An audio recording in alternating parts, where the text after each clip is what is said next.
All right, here's a live look. The GTA remains under a heat warning for the third day in a row. We're going to tell you when some relief might arrive. And take a look at these designs. We'll have a reaction to the final designs of the Ontario Place redevelopment unveiled by the Ford government today. One person's injured. Police are looking for a suspect after a shooting near Cosburn and Greenwood in East York. A drop in the price at the pumps is coming. We'll tell you how much and when, just ahead. This is Live at 5.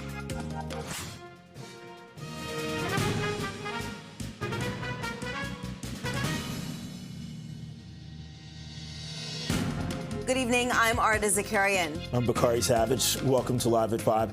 It's been another seriously hot and muggy day in the city as a heat wave that's brought record-breaking temperatures to much of southern Ontario continues. And for more on how Torontonians are coping with the sweltering conditions, let's go live to CP24's Melissa Duggan at Woodbine Beach. I mean, we're in air conditioning right now, so it's pretty good here. But I have to say the next best place is where you are by the water. Definitely. I highly recommend it right now. Another scorcher of a day. Feeling like about 45 right about now, and it's going to be hot throughout the rest of the evening. The low tonight dipping to 20 degrees, but I looked at the hourly forecast. That's not coming until 5 a.m., so hot weather really sticking around through the rest of the day. Noah, you're here hanging out at the beach today. How are you appreciating this weather? This weather is great today. It's a wonderful day at the beach, but honestly, I'm getting a bit too warm now. The humidity is getting to me. I feel like a popsicle, to be honest. A melting popsicle. Have you been in the water yet? Is that your plan for today? Oh, yeah. I went in the water this morning. Freezing, but refreshing. Absolutely. But, whew, been out all day. Are you taking some special precautions? Are you drinking lots of fluids? Lots of fluids, lots of water, lots of sunscreen. Got to protect the skin and all that sort of stuff. You're setting a very good example for the rest of us, Noah. I hope to be. I try my best, but, you know, we all come to our shorts sometimes. Like me, I didn't really put on that much sunscreen today. Okay, we'll get to it. Thanks so much, Noah, and thanks to your friend for filming us too. Have a great day, guys, at the beach. That's so much. Nice day. Thanks so much for talking to us. You know, I was trying to stop some young ladies earlier today to come talk to us as we're wrangling live guests here. They were walking down the boardwalk with a laptop in their hand. It was open. It looks like they were in a meeting at that very moment, and they said, "No, I can't come talk to you. I'm supposed to be at work right now." So there is a chance that there are some work from homers that are here at the beach right now. This is the place you want to be. This is yet another day of this heat warning from Environment Canada, warning of dangerously hot and humid conditions. Not quite as hot as we saw yesterday, but it's really difficult to feel the difference right now when you're talking about the actual temperature in the mid-30s, whether it's 35, 36, I don't know, I cannot tell the difference. The real advice here, as we just talked to Noah about, is getting well hydrated, looking out for any of those health conditions that could be a sign that something's going wrong. You know, if you're feeling dizzy, if you're feeling extreme fatigue, stop your activity, go to a cool place, and get something cold to drink. In the meantime, I'm going to be hanging out here, Bakari and Lena, soaking up this beach time while we can. Again, definitely the second best place to be if you're not in an air-conditioned room. Back to you. Thank you so much for this, Melissa. Let's check in on the commute with CP24's traffic specialist, Adjoa. I mean, Adjoa, you're going to want to have some air conditioning in those cars if you're stuck in traffic. You definitely need it because you're not moving anywhere and all you're dealing with is that stagnant, moist air. And you don't want any of that if you're trying to make your way home. So if you're on the major routes, we are dealing with some significant issues. Chopper 24 will send you there. They're up and over the scene of a very serious collision that happened at the intersection of Faywood and Shepherd. Here's the live look of the scene. It was a school bus that was involved in this, and as well as a e-bike that also ended up striking the school bus. School bus not on scene anymore, but if you're on Shepherd, it's impacting Shepherd right at Faywood. So just an area you want to avoid. This is right around Wilson Heights. So busy route, and if you're traveling through here, this is the reason for that delay. Now I'm going to show you my cameras where we are dealing with problems happening on the westbound lanes of the Gardner on the approach to the 427. It is a collision. It does have the center lane occupied. Also problems to deal with. This is happening on the Bathurst on-ramp that takes you onto the eastbound 401. It has been closed because of an ongoing collision and a long-standing collision which has been with us all afternoon long. My cameras just went out, so I'll just tell you about it. So southbound on the 412, just as you make your way on the approach to Dundas, find that left lane blocked with this ongoing collision. I'll send it back to you both. This CP24 traffic report is brought to you by 407 ETR. Enjoy the journey with a stress-free commute. Well, the Ford government has unveiled the final designs for its redevelopment of Ontario Place. The province says Ontario Place will offer more than 50 acres of free public trails. Here are the designs: expanded green space, playgrounds, interactive fountains, new beaches, event spaces, and an updated marina. It says it will create 5,000 jobs in the construction and tourism sectors, attracting millions to the site when it's completed. Premier Ford says he wants the work to be done by 2029.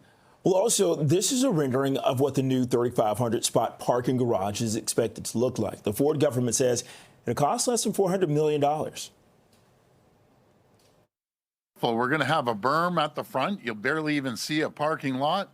We'll have stuff like maybe a fountain. We'll have the big names out there. We're going to have a massive sign that says Ontario Place.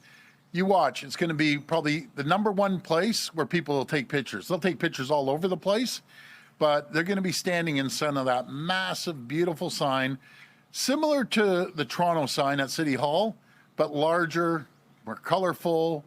It's going to be spectacular. Watch how many people line up to take pictures with water coming up. This is going to be state of the art. Let's go live to CP24's Beatrice Baseman at the Ontario Place site with a reaction to the finalized designs. We heard Premier Ford say it's going to be spectacular, but there are some critics.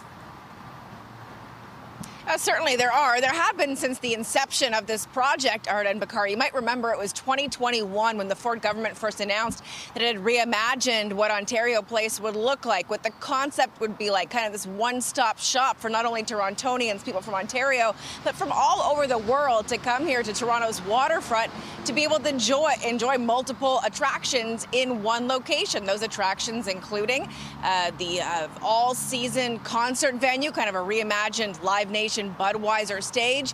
There's going to be a brand new Ontario Science Centre, which of course a year ago was shut down up in Flemington Park.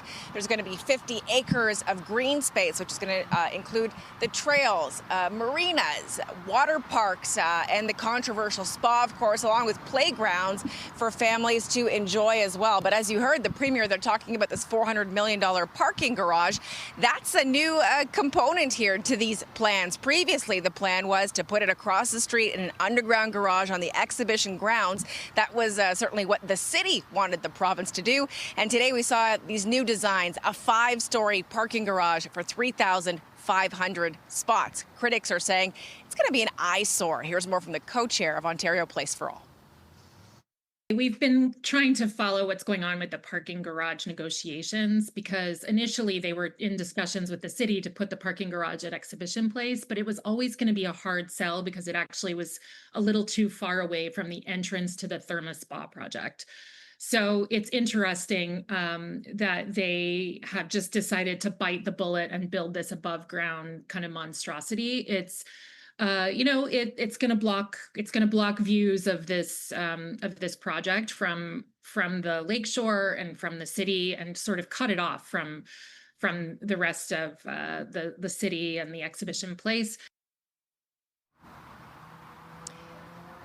The Premier maintaining, despite the fact that it's going to cost taxpayers some $400 million, it'll continue to generate tens of millions of dollars of revenue that the province can then inject for infrastructure projects, the healthcare system, and the like. And then, of course, there's this controversial spa that we've been talking about, the Therma Spa, that has inked this deal with this province to operate here on the grounds of Ontario Place. Today, we heard from Adam Vaughan from Therma, talking about the investment Therma's making and why it gets to make use of public dollars for this big parking garage. Listen.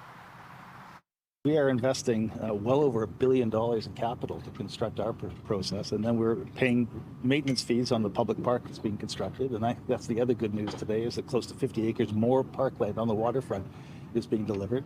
And then we pay rent for the next 95 years. So, our investment is in the magnitude of well over $1 billion. And when you add the parking revenue to that, it means there's more money for schools, more money for housing, more money for transit, more money for healthcare. As for timeline for construction, nothing happens here quickly. You might have noticed the big pile of dirt behind me here at Ontario Place. They've started kind of moving the ground around. We've been watching some of the bulldozers and workers here at the site all day long. But real construction on the structures set to begin spring 2026. We're hearing from the infrastructure minister. The premier is saying he wants to push the project as much as he can to have it all concluded, wrapped up, and open for people to enjoy come 2029. We'll see. Back to you. All right, CP24's Beatrice Vaisman.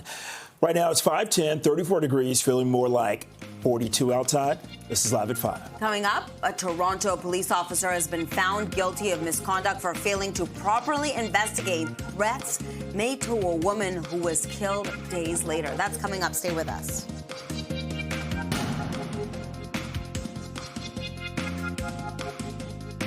A member of the Toronto Police Drug Squad has become the first officer in the service's history to be suspended without pay. Detective Constable Brian Sukram is facing 4 criminal charges, including breach of trust, obstruction of justice, and theft over $5,000 after OPP began an investigation at the request of Toronto Police earlier this year.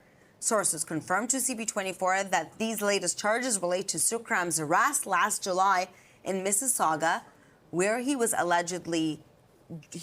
drove impaired, was found with drugs, and damaged multiple Peel police cruisers. He's facing 8 charges related to that investigation.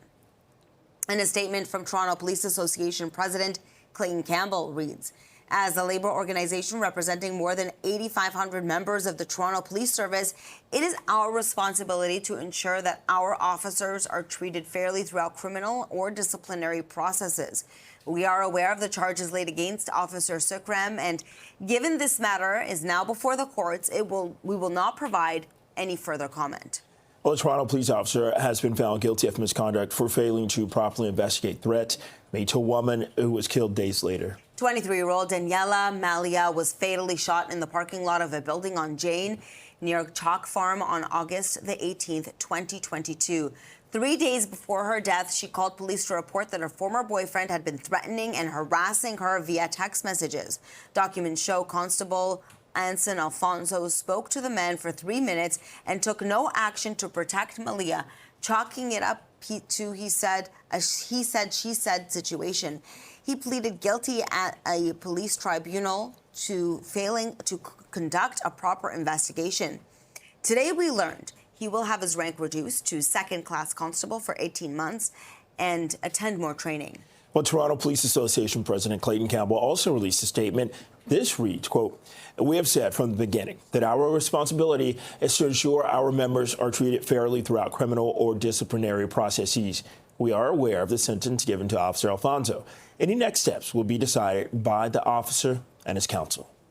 Police say a male youth has been arrested after shots were fired at police in Etobicoke. Officers responded to the Jamestown Crescent and John Garland Boulevard area for reports of shots fired just before 11 p.m. The suspects fired at police before running away. And police say that one of the suspects was arrested and they have minor injuries. One other male suspect is still at large. One person is injured, and police are looking for a suspect after a shooting in East York. CP24's crime analyst Steve Ryan joins us from the scene. This is near Cosburn and Greenwood. Steve, right around what time did this happen? Just before 2:30, 2:20 is the time that police tell us they received multiple 911 calls regarding the sound of gunshots. The shooting appears to have happened near the Dieppe Park sports complex here. It appears to happen just behind me on a park bench, and there is plenty of emergency packaging that appears to be where the victim was looked after by first responders. So police tell us that when they arrived on scene, they found a man with a gunshot wound to his hand. He's been treated for his injuries. There is no suspect information right now, but the police are looking for a dark-colored vehicle that was seen leaving the area. We do not know if this was targeted or if it was random, but what I can tell you is it's always concerning for law enforcement when you are managing crime and disorder, when you have a shooting taking place in the middle of the day in a busy park. There's an athletic field right here in inside of the crime scene itself of the City of Toronto work vehicle in the parking lot. So this could have been a lot worse with stray bullets. So this is something that certainly isn't lost on investigators. As they canvass this area right now, I can see plenty of officers going along both sides of the street here looking for video surveillance and looking for witnesses. Do not know, again, if it's a random shooting or targeted. One man shot in the hand. They're looking for suspects. And again, very disturbing and concerning when it happens in the broad daylight in a busy park like this one here. If you have information, 55 Division are asking that you give them a call. Send it back to you guys. Steve, thank you so much for this. 5:16 right now, 34 degrees, feeling like a blistering 42. This is Live at 5. A shaky ceasefire between Israel and Iran appears to be holding. We're going to have the latest developments on the war in the Middle East. That's next.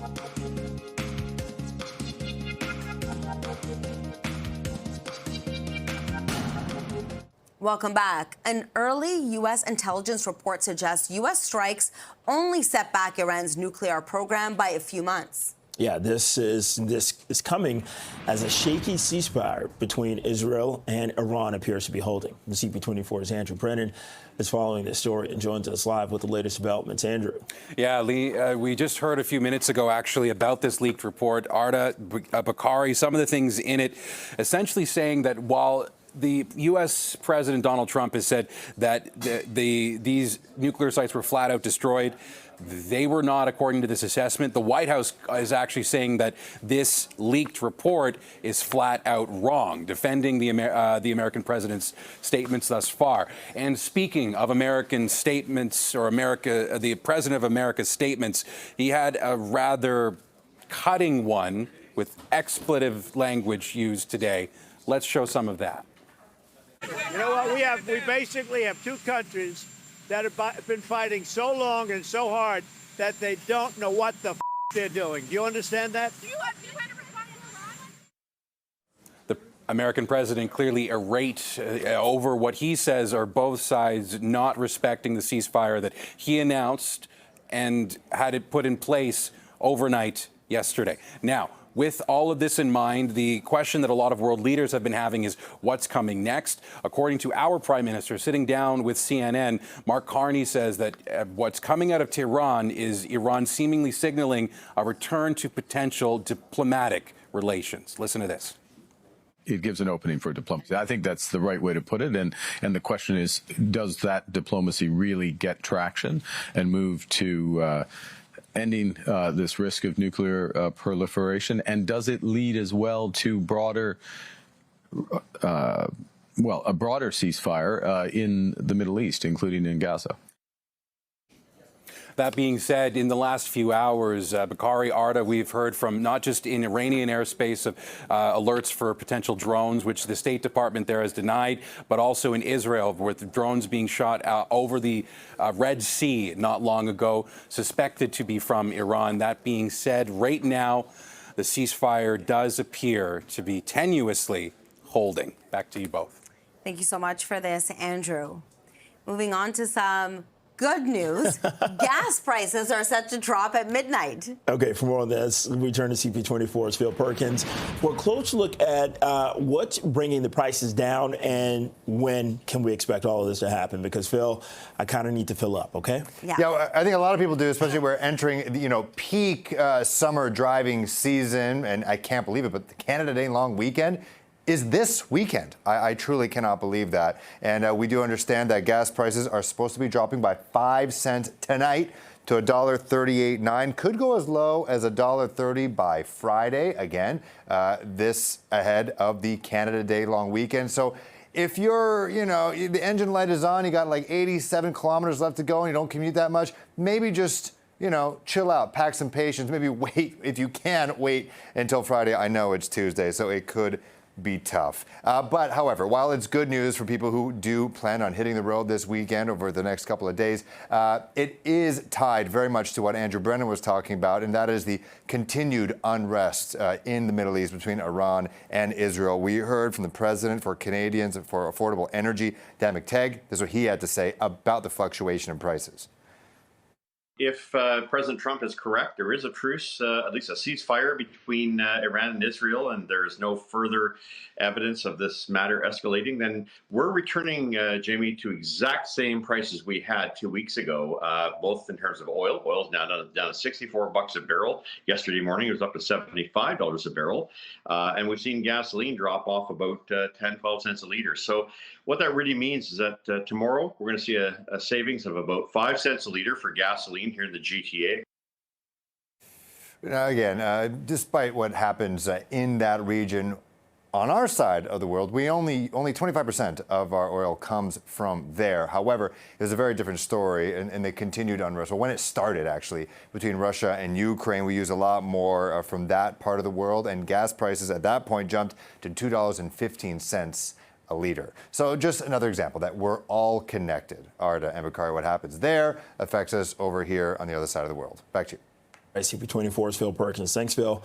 Well, it's 34 degrees, 523. It feels more like 42 right now. This is Live at 5. Coming up, 2 former Toronto Maple Leafs are being inducted into the Hockey Hall of Fame. We'll be right back.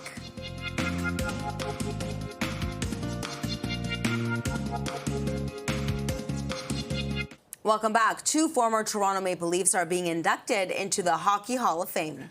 Jumbo Joe Thornton and Alexander McGillney. They're among the 8 people getting into the Hall of Fame. Thornton spent 1 season with the Leafs during the 2020-21 season and was viewed as a valuable leader to the Leafs core. McGillney spent 3 seasons with the Leafs in the early 2000s, putting up 166 points and 176 games. The other players inducted are Duncan Keith, Daniel Chara, Jennifer Botterill, and Brianna Decker. Shea Gilgeous-Alexander delighted Oklahoma Thunder fans at today's championship parade.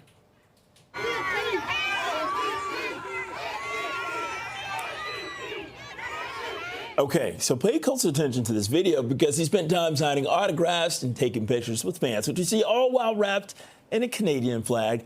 The Thunder won their first ever NBA title. This was Sunday night, downing the Indiana Pacers in Game 7. Gilgeous-Alexander, who was born in Toronto and raised in Hamilton, was named Finals MVP after being named League MVP and winning the regular season scoring title.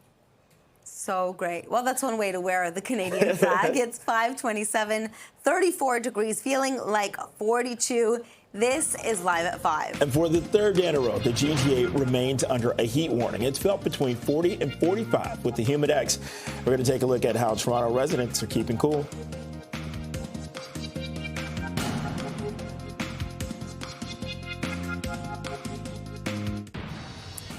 The GTA remains under a heat warning for the 3rd day in a row. We'll tell you when some relief might arrive.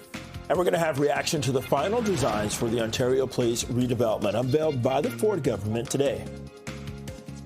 1 person is injured and police are looking for a suspect after a shooting near Cosburn and Greenwood in East York. We'll have all those details coming up. And a drop in the price at the pumps, that's coming.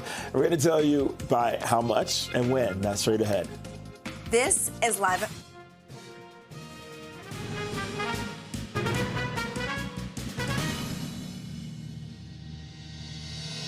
Good evening. I'm Bakari Savage. And I'm Arda Zakarian. Welcome to Live at 5. The Ford government has unveiled the final designs for its redevelopment of Ontario Place. The province says that Ontario Place is going to offer more than 50 acres of free public trails, expanded green space, playgrounds, interactive fountains, beaches, event spaces, and an updated marina. It says that it'll create 5,000 jobs in the construction and tourism sectors, attracting millions to the site when it's completed. And Premier Ford says that he wants the work to be done by 2029. Now, this is a rendering of what the new 3,500 parking spot garage is expected to look like. The Ford government says it will cost less than $400 million. We're going to build a state-of-the-art science center, second to none anywhere in the country. They're going to have more exhibit space. This is going to have an opportunity for new scientists and kids to come and see modern science center with a lot more exhibit space. It'll be in a much better location. It's going to be where 6 million people are coming through. It's going to be out of this world. Okay, right now, let's go live to CP24's Beatrice Vaisman, who's at the Ontario Place site with reaction to the finalized designs. Beatrice. Bakari, Arda, the Premier is really pitching this as kind of a one-stop shop along the city's waterfront, the latest attraction that 6 million people can visit every single year, people from Toronto, from across this province, and hopefully from all around the world. You heard some of the highlights that we saw in these renderings, including a new reimagined kind of all-season Budweiser stage that can be used by Live Nation as a concert venue, the water park and controversial spa owned by Therma, 50 acres of green space that'll have trails and playgrounds and park space for families to enjoy free of charge all year round. Of course, it doesn't, though, come without its critics. I mean, people have been critical of the Ontario Place vision since the Premier first unveiled it back in 2021. The concern for many is, first of all, the movement of the Science Centre from Flemington Park to this site, and that it's going to be smaller. And secondly, people are worried about what the site's actually going to look like, including the controversial Therma Spa that the Premier today reiterated he's very pleased with that deal. At the parking garage, also a point of contention. It was supposed to be underground on exhibition grounds space, right close to Therma Spa. That's where the mayor and the city wanted it to be. Today, we heard it was going to be a 5-story parking garage that's going to charge patrons to pay for parking there. It's going to cost $400 million to taxpayers. The Premier hoping it's going to generate some $60 million in funding for the province every single year as well. But critics are worried that the parking garage is really going to be an eyesore here along the waterfront. Here's what we heard from Chris Glover from the NDP. The idea of public parkland is that people should be able to access it. And if they're going to be charging for parking, then it shouldn't be at a for-profit. They shouldn't be trying to generate money from it. They should be making this as accessible as possible to the people of Ontario, because the people of Ontario, many people are financially struggling right now. You know, and to say that, oh, you're not going to be able to come to the Ontario Place, to our public parkland, unless you're paying it for a for-profit parking lot, that's just not the right use of public space. Right. Questions today also about the controversial Therma Spa and why it gets to take advantage of the $400 million of taxpayer money that's going to go towards building a parking garage for people to patronize the spa. We also learned we're going to be getting more information and renderings as to what the project at Therma is actually going to look like in the next several weeks. A lot of critics feel as though a lot of the work surrounding Therma and the plans has been done under a veil of secrecy. Here's more from the co-chair of Ontario Place for All. This whole thing is done with, in secret, away from the public, and then with these unveilings. The only thing we know about the Therma project came from when they were engaged with the City of Toronto in their development application, with the passing of a special law to allow them to do whatever they want at Ontario Place. The government eliminated that process. So everything that Therma plans to do is all at this moment, a bit of a secret. We don't know what they plan to do. We only know what they showed the City of Toronto in 2023. You might have noticed this big mound of dirt behind me. The dirt has been moving all day long, but the real construction on the structures set to begin, according to the infrastructure minister, next spring, so spring 2026. The Premier hoping 2029 families will be able to patronize the new reimagined Ontario Place. Back to you. Beatrice, thank you so much for this. The cost of building the Scarborough subway has doubled from its initial estimate. That's according to notes from an upcoming Metrolinx board meeting. When it was first announced in 2019, the 3-stop extension was expected to cost $5.5 billion. But now, the cost is pegged at about $10.2 billion.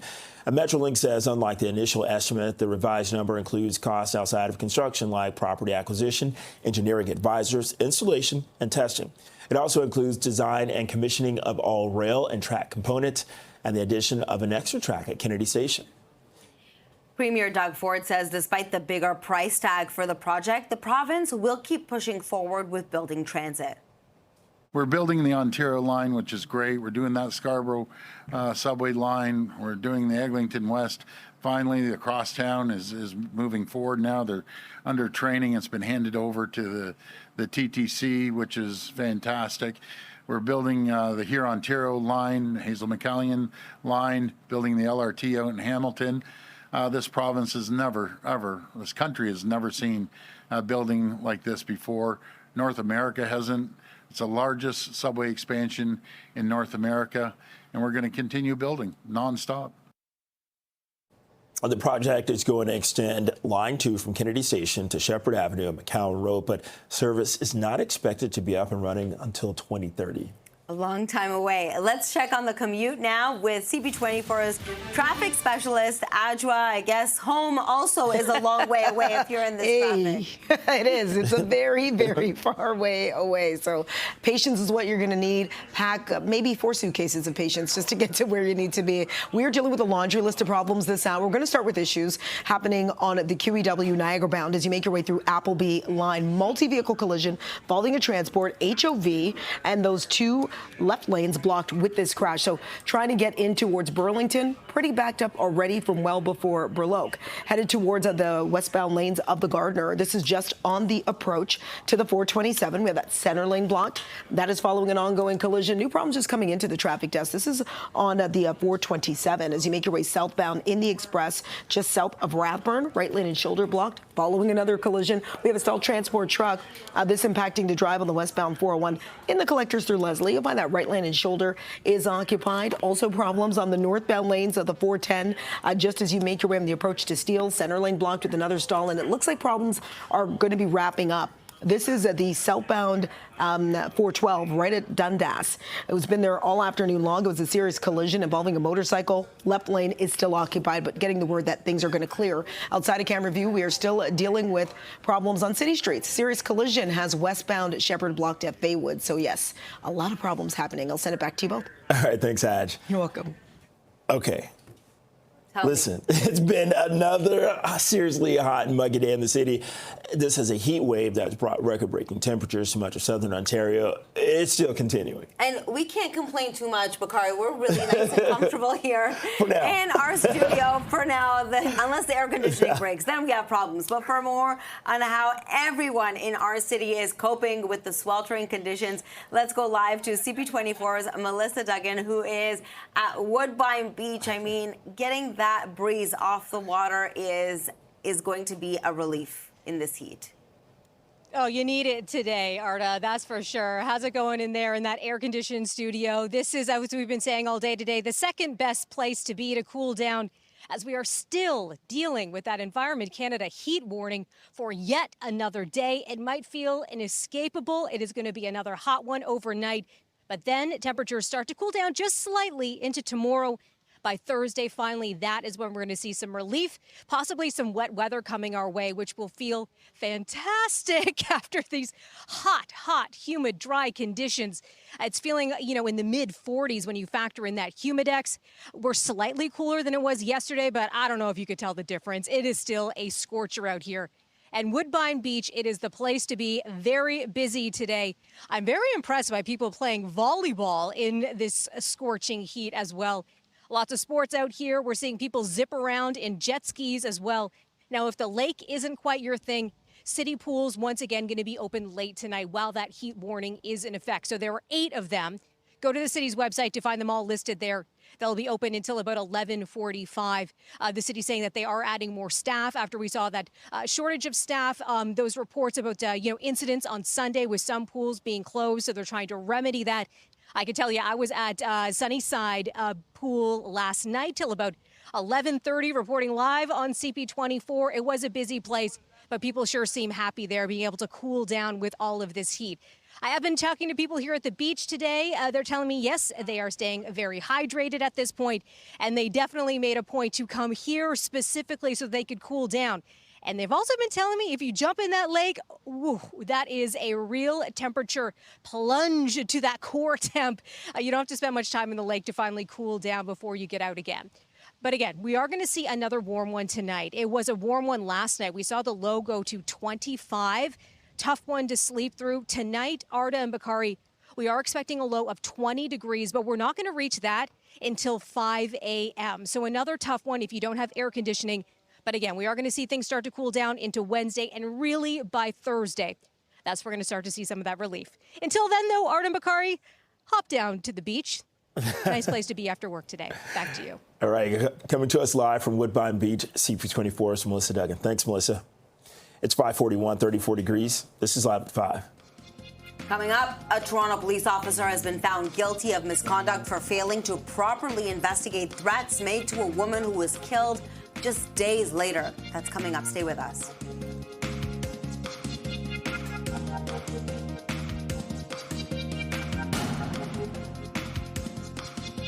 Welcome back. A member of the Toronto Police Drug Squad has become the first officer to be suspended without pay under Ontario's Community Safety and Policing Act. Detective Constable Brian Sukram is facing 4 criminal charges, including breach of trust, obstruction of justice, and theft over $5,000. So the OPP began an investigation at the request of Toronto Police earlier this year.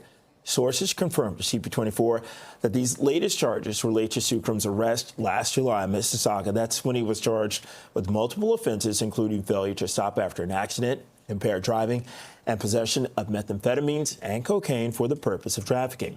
And a statement from Toronto Police Association President Clayton Campbell reads, quote, as a labor organization representing more than 8,500 members of the Toronto Police Service, it is our responsibility to ensure our officers are treated fairly throughout criminal or disciplinary processes.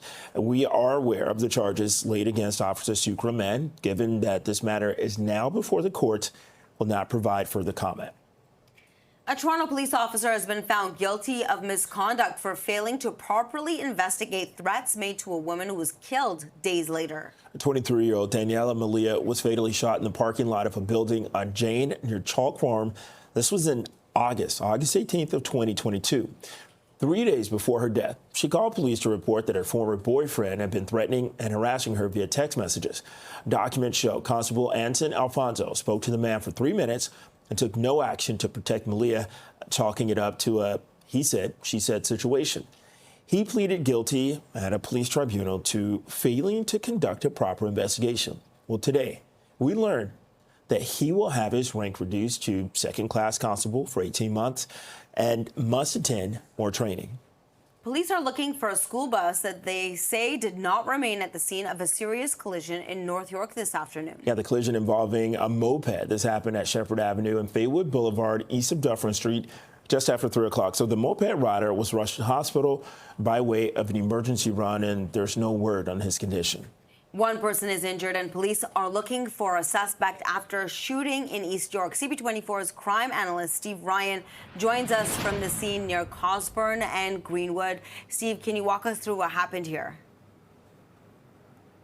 Well, yes, I can, Ardo. We are outside of the Dieppe Park Sports Complex, which is just south of where we are right now. It's a lot of athletic fields, baseball diamonds. There is dog walkers that have their dogs out in the fields as well, just south of here. And this is where this daylight shooting happened, which saw a man being shot in the hand and was taken to hospital where he was treated for his non-life-threatening injury. So police tell us that they received multiple 911 calls just before 2:30 this afternoon at this location for the sound of gunshots.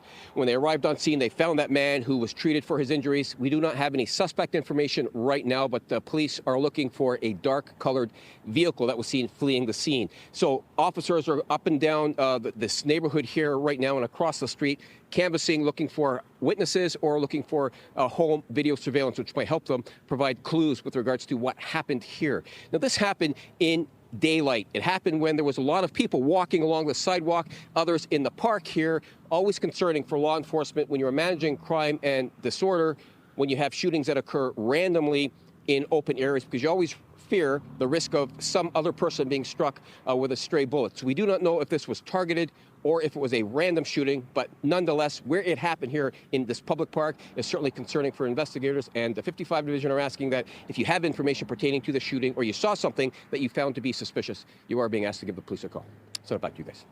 Okay, CP24's crime analyst Steve Ryan. Thanks, Steve. And survivors and family members of the 2018 Danforth mass shooting can proceed with a class action lawsuit against gun manufacturer Smith & Wesson. This comes after Ontario's Court of Appeal overturned a ruling that had dismissed their motion to certify the claim. 2 people were killed and 13 were injured when a gunman using a stolen semi-automatic weapon made by Smith & Wesson went on a shooting rampage on the Danforth in July of 2018. Some survivors and their families initially brought a class action against the gunmaker for failing to implement technology that would prevent unauthorized use of the gun. Physically, she had a fairly serious wound, but has recovered from that, as I think others who were only wounded. Of course, 2 families lost their children. There was a nurse that lost the use of her legs as a result of that night. For my own daughter's story, it's more around now what she has to deal with in terms of living with certain anxieties and living with a different level of trust with the city. I would say that's true for all of us. It's really not something that you ever get over. It's just something you learn to live with. And the Danforth shooting remains one of the worst mass shootings in Toronto's history. It's now 5:49 and 34 degrees, feeling like 42. This is Live at 5. And Prime Minister Mark Carney is in the Netherlands for the meeting of the NATO leaders. We're going to have the latest coming up.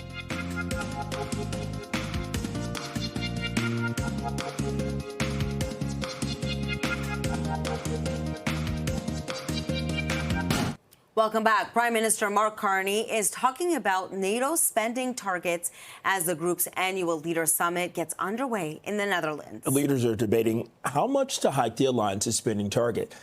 NATO Secretary General Mark Rutte is proposing to more than double it from the current 2% of GDP to 5%. So the majority of that will go to core defense needs, with a smaller share to defense adjacent areas, including infrastructure and cybersecurity.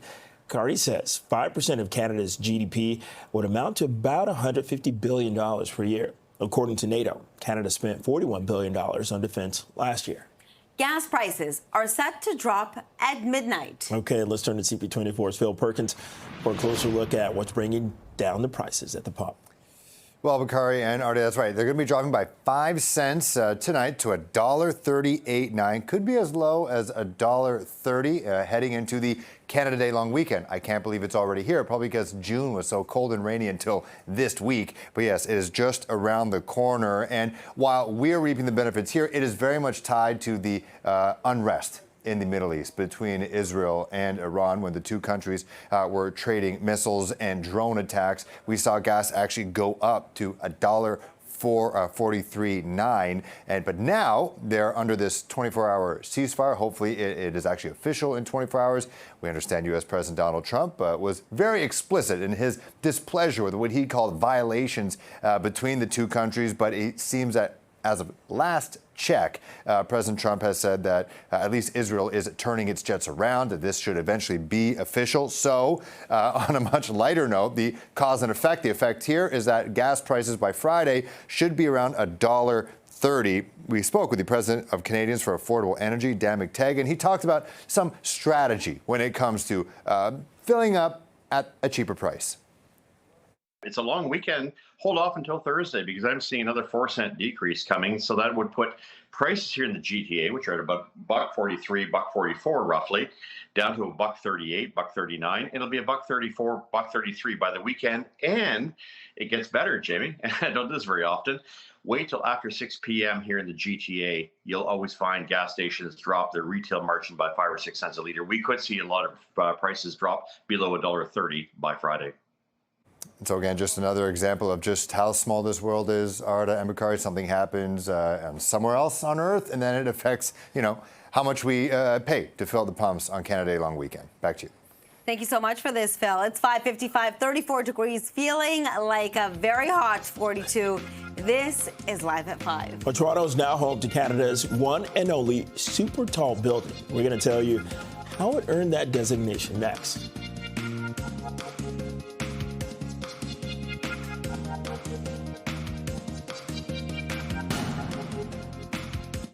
Welcome back. A new study suggests water may not be the optimal choice when it comes to rehydrating. Okay, milk, that's the word. It's actually a better option, at least according to researchers at Scotland's St. Andrews University.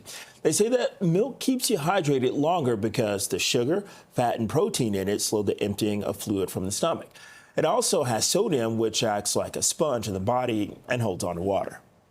Canada takes on El Salvador tonight in the final group match at the CONCACAF Gold Cup. The Canadians are coming off of a disappointing 1-1 draw against Curacao. And Canada is in first in Group B with 4 points and can still advance to the quarterfinals with a loss. So head coach Jesse Marsh is set to return to the sidelines after being suspended for the last 2 games, stemming from a red card received in a Nations League game in March. Tonight's match kicks off at 10 o'clock on TSN. Toronto is now home to Canada's one and only super tall building. Yeah, one Bloor West at Yonge and Bloor. It now stands over 300 meters tall, or 85 stories, giving it the designation of super tall. It's the tallest residential building and second tallest man-made structure in Canada after the CN Tower, of course. My head's going to spin just looking at this. 5:59 right now, 34 degrees, feeling like 42. This is Toronto's breaking news, CP24. Right now, we leave you with a live look of Woodbine Beach. We are still under a heat warning, but the heat is expected to break tonight. As you can see, some people are out there enjoying it, making the best of it. Thank you for watching. CTV News at 6 is next.